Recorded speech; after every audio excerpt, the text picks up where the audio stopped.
Hi there, guys. My name is Stuart Goodwin from Marshall Music, and tonight on Stu Chats I have with me a South African institution. Well, the front person and singer of a South African institution, which is Mango Groove. Hey, Johnston, thank you for joining us. Lovely to be with you. It's really good to chat to you, and thank you for giving up your valuable time to be here. Great pleasure. Really appreciate it. And you look beautiful. So kind. I needed that. Thank you very much. Very kind. We were chatting off camera quickly. Tell us what it is that has allowed this, like I said, national institution of Mango Groove. Sounds like a loony bin. 35 years plus. Yeah, huh? it's remarkable to me. How have you done it? What's the secret? Probably a little bit of lunacy. So the loony bin thing, I stand by it. I think, you go into something, you start something, you have no idea where it's going to take you, and it does take a lot to make something like, as you say, a 35-year career happen. And a lot of it is what happens between plans. A lot of it is luck and timing, and a lot of it is passion. And Mango definitely has had all of those sorts of things. And you have your bad times, and you push through. And ultimately, of course, it's the public helps sustain the institution. So thank you to all of you for that. But you do have to, I think, ultimately just want to do it. There are times where you feel despondent. You have, like when Mango began, I started with the band. You were 17. I was at school. It was my final year of school. I still can't quite believe my mum let me do this. I mean, big, brave mum, wherever she may be. Mum. Thank you, mum. I hope you're resting peacefully, and thanks for all your faith in me. So it's a whole bundle of things that have to happen. So yes, I was 17 when I joined the band. The band had already existed for a year. We were an 8-piece. I was the only girl. And that must have been daunting as well. It was, and I was the baby in those days. I'm not the baby. I'm not so much the baby anymore, which is a bit sad, but now I'm experienced, so maybe that's even better. I don't know. So I joined a band where to my 17, Mickey Vilakazi, our trombone player, was 64, and he had performed in the entertainment corps in the Second World War. Yeah, I heard that. That's He was a World War II veteran. Yeah, a World War II veteran. Yeah. So I love that about the band. I love the fact that it was multi-generational and non-racial, and I've been brought up on lots of sort of trad jazz, and so Mango spoke to me. I mean, obviously Mango's roots are in African jazz, but there's a connection there, and I felt that connection. And which is amazing at that age. Yes. Well, I thank my mum. Okay. My mum for that sort of background. And then, of course, before I joined Mango, I'd always wanted to be a singer and an actress, and I'd been in a couple of professional shows. At the age of 10, I was Tessie the Crybaby in the show Annie. Okay. So my mum, by the time I met Mango Groove, my mum did have belief, did have faith in me that this was something that was possible. It wasn't just a crazy dream.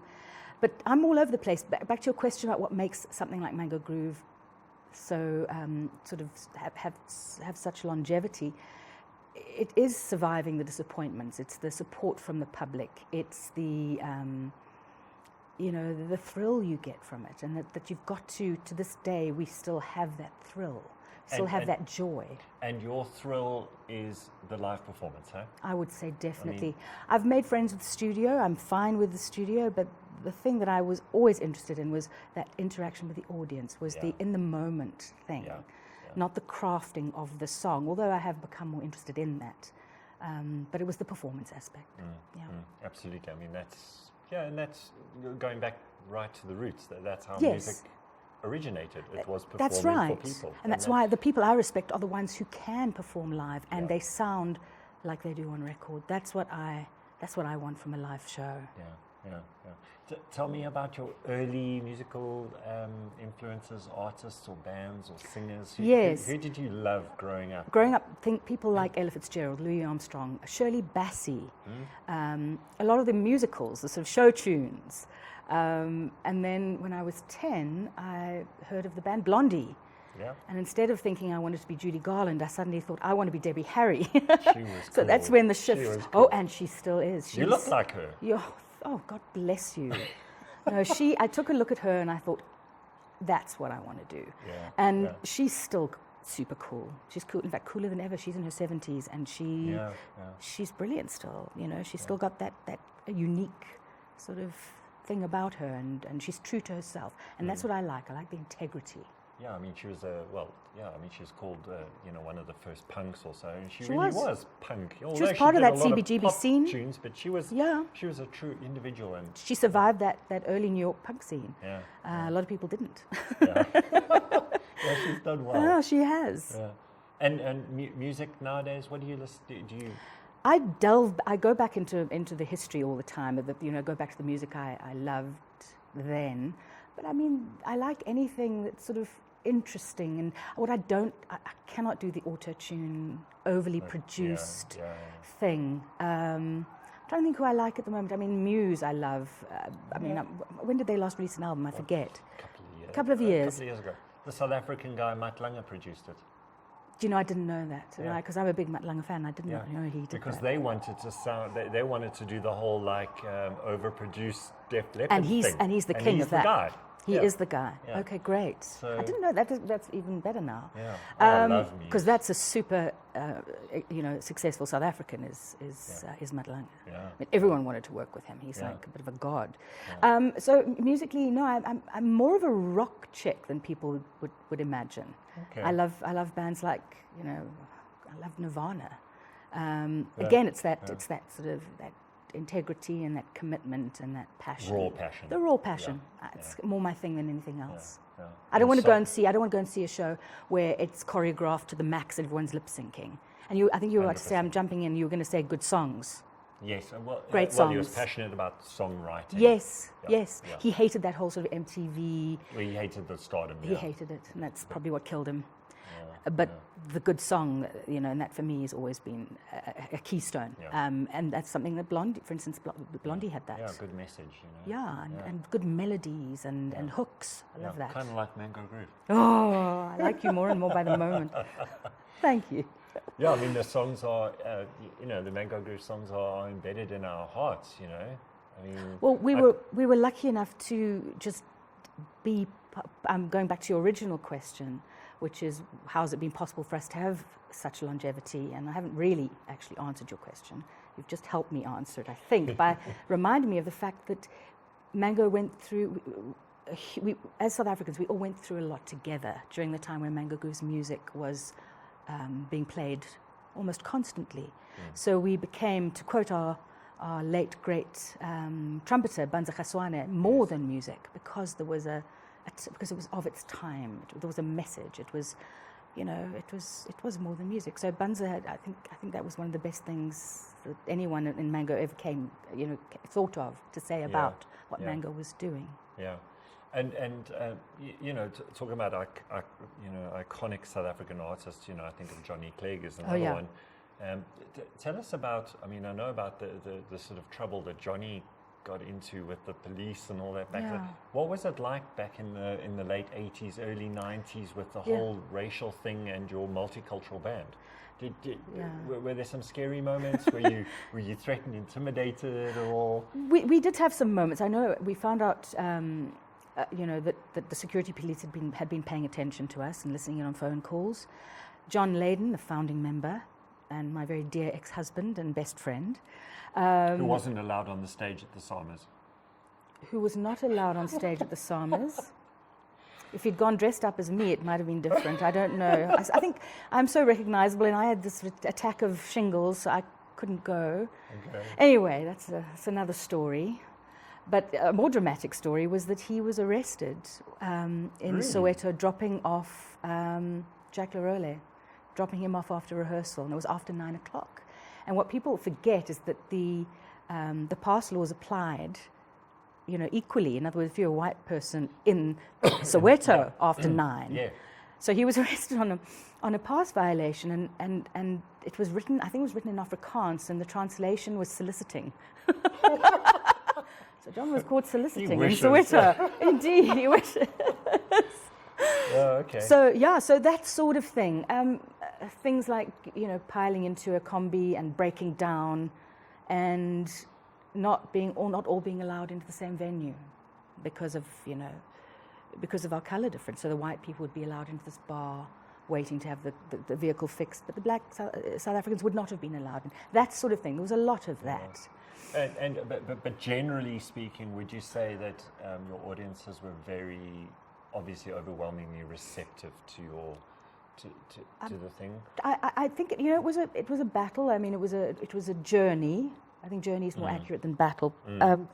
We started off having some success in sort of northern suburbs, supper clubs and things like that. The more liberal. The more liberal, yes, that's right.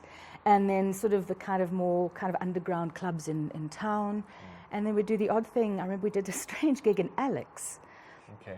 The opening of a grocery store, and we didn't have a drummer at that point. We had a drum machine, and we had to, in between songs, read out the prices. So, Omo, only $8.99. No ways. Ways. And then I think 2 weeks later the thing was burnt down. So those were the times, and you look back and it feels like a million years ago, and yet it actually wasn't that long ago that this country was in that state. Yeah. And I think we forget as South Africans, we expect everything to be. It's almost like nothing. It's almost like those things didn't ever happen. It's like apartheid didn't happen. It's not like that. These things take a long time to get over. Yeah, it's true. For a society to recover from such dysfunction, it takes a long time. Yeah. So I think we must comfort ourselves with that. Yeah. And I think, and it's not, talking about that, the change to a democratic South Africa. Yes. You guys were very, front of mind in that whole period. I mean, you played the inauguration. That was amazing. How many, in front of 200,000 people or something? Well, it was, ridiculous. I don't know how many people they crammed into the Union Building gardens, but it was the satellite link that was the truly terrifying thing.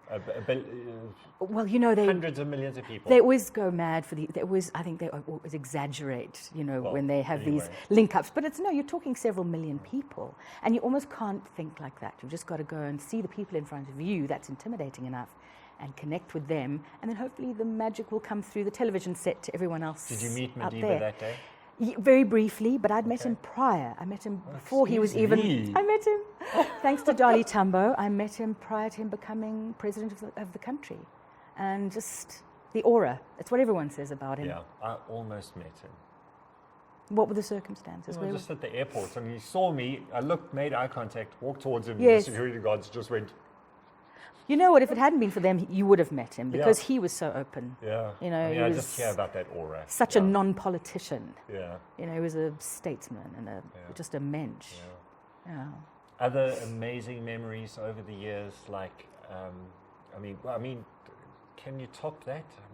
That's big. Mandela's no, inauguration. because that was super emotional. You had the flyover and the 21-gun salute, or the 2001 gun, whatever it is. I'm not au fait with the military terms, but it was an epic, epic day. Yeah. And the build-up to it had been huge, and the fact that we had so many, the thing almost didn't happen. If you think the turmoil leading up to the elections, it was scary stuff. And then this glorious day where everything sort of seemed to go right, and we deserved it. I think we genuinely deserved it, and we needed it.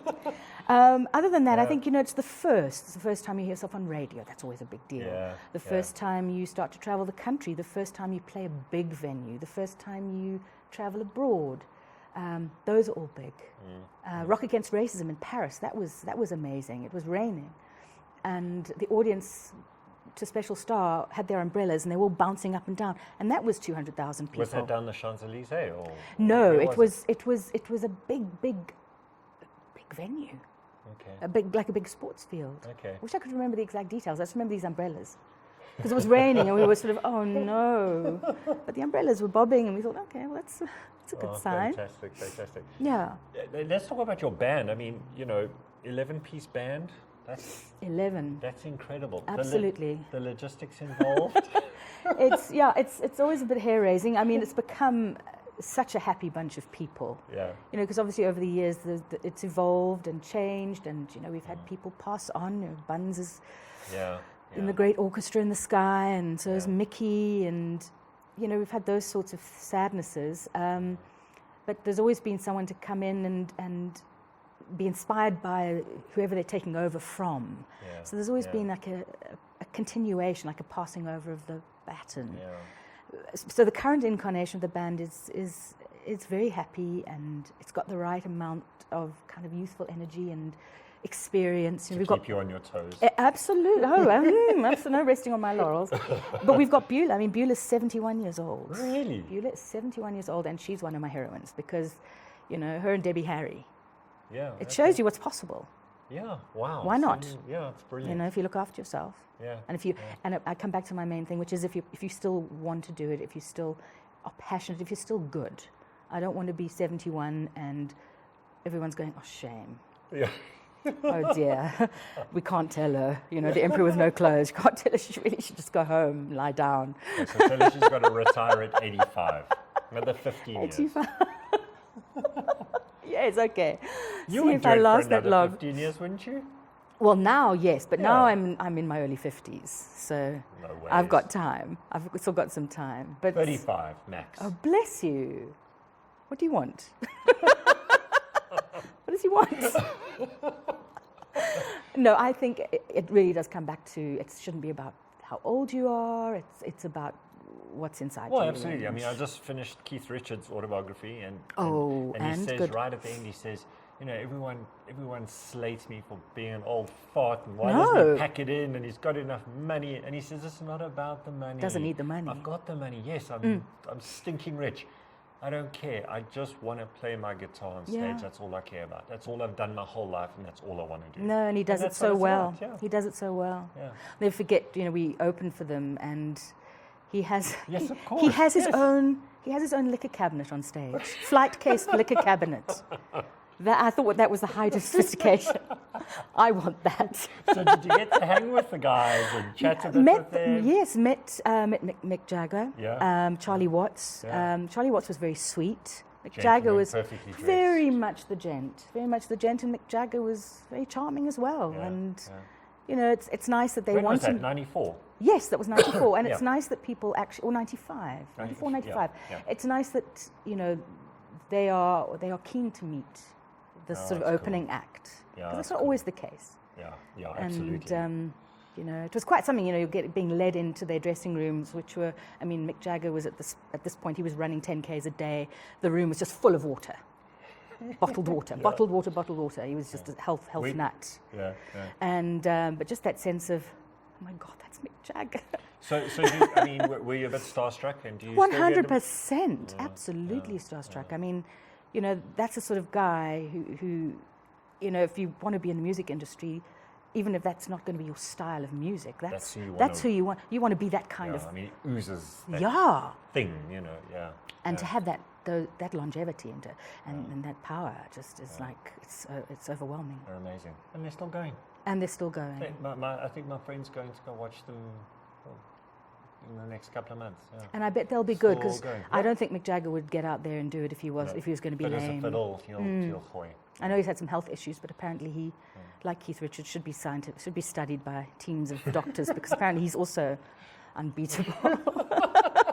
I worked with an amazing man called Vic Coppersmith-Heaven on my very first solo album, and he worked with the Stones in the '60s, and he's Okay. part of that scene. So he was at Yeah. a party the one day. Keith Richards was carried out vertically. He was literally like ramrod stiff, being carried out vertically. And they're like, he'll be fine. He just Oh, needs it's a Keith. 5-minute snooze. That's right. Yeah. So Tell us about your life outside of the music thing. What do you enjoy doing? Have you got any hobbies? And tell us about your pug. My pug. I have a rescue pug, and he's an absolute darling, but he's very needy. He has cancer. Oh, I'm sorry. I know, but You could have bought him tonight. I could have bought him tonight. We did tell We you. would. One of us would be running around. I'd be fretting, going, "Sammy, calm down." Stanley. Sammy, Sammy. but I call him Puggy. I inherited that name. He might be peeing on amplifiers. It's fine. No, it's not. No, it's not fine. We've had some humans try. You've had to some do that here. vomiting musicians, no doubt. yeah. No, and that's much less charming than a pug peeing. No, so he's on good treatment with his cancer and all of that, and he's my little boy. I mean, I don't have children. Yeah. That's a long story, but he's I just wish he wasn't quite so needy. So I closed the door on his little face, and I heard the little fists beating on the door as I was mommy. Bad mommy. No, that's the same thing with my cats. Oh, so you understand the pain. Yeah. Oh, some people don't understand. I'm glad you do.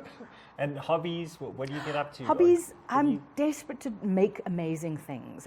From shoes to bags to, I just want to make beautiful artifacts, but I'm sort of, I don't know how quite to get into it. And I'm almost a bit nervous to try. I'm terrified of failing. So that's... Which is why you've maybe been so successful. Oh, you're very kind. Terrified of failure. But I've been a bit of a good thing to G you up. No, but I've been a one-trick pony. You know, I would like to just diversify. I'd like to write a book. Do it. There are all sorts of things I'd like to try, and I just don't do it. Whether it's a combination of fear and laziness, which is a very unpleasant combination. So it renders you inert, basically. Write a book. Write a book. Absolutely. Do it. Do it. Just do it. Yeah. Start tomorrow. When I feel better, when I start feeling better, I'm going to start writing a book. So tell us about. I want to know, like, for going back to the passion thing about with Mango Groove.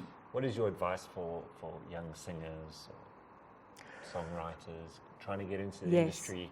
Let's talk a bit more about your advice for them and your secret to success. I would your say recipe. the most important thing of all is to be original, is to have your own style.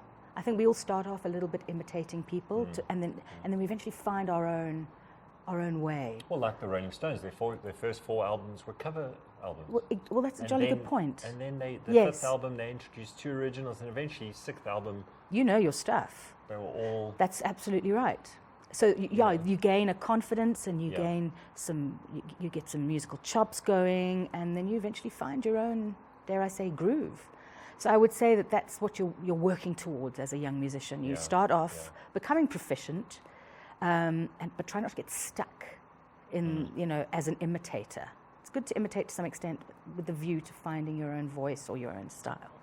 Yeah. Super important. Yeah. I would say so. And then, almost more important than that is, do not be afraid of failure. Do not be afraid of rejection, because it's a tough business.